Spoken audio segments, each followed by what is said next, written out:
21 years old, I grew to have a love for tools, for construction, and I've always wanted to do a lot more in Jehovah's service in that area. Okay, so kind of being a part of the RBC, LDC. So what made you hesitate? I've always had a job that was pretty rigid. Worked a lot of hours and didn't get as much time off as I was hoping for. So it kind of hindered me from doing as much as I wanted. It's understandable. What motivated you to change?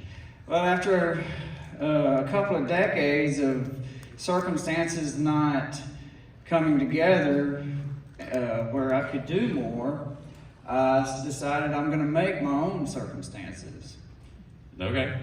So what did you do?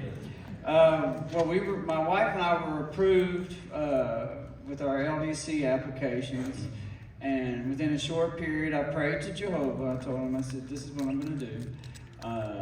I want to do more for the construction work, more than I've ever done.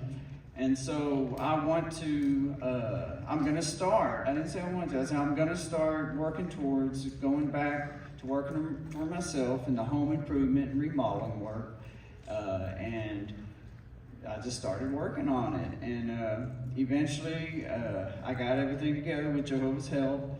And I quit my job, and it was seamless. I went back to work, and I've never missed any work since. Nice. Okay, so what blessings have you received? The first was I've been able to work on the Kingdom Hall remodel in Benton quite a bit, far more than I've ever worked on any project before with the RBC.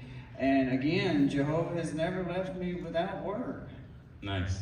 So you mentioned that recently something had happened, you'd gotten an offer? Yeah, I got a job offer that was, it was great.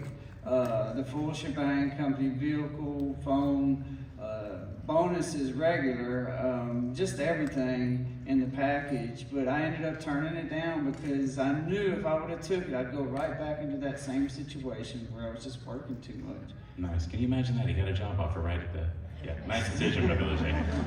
Do you have any regrets? The only regret I have is that I wish I would have done this a long time ago. Thank you very much, Brother Lejay, for letting us finish.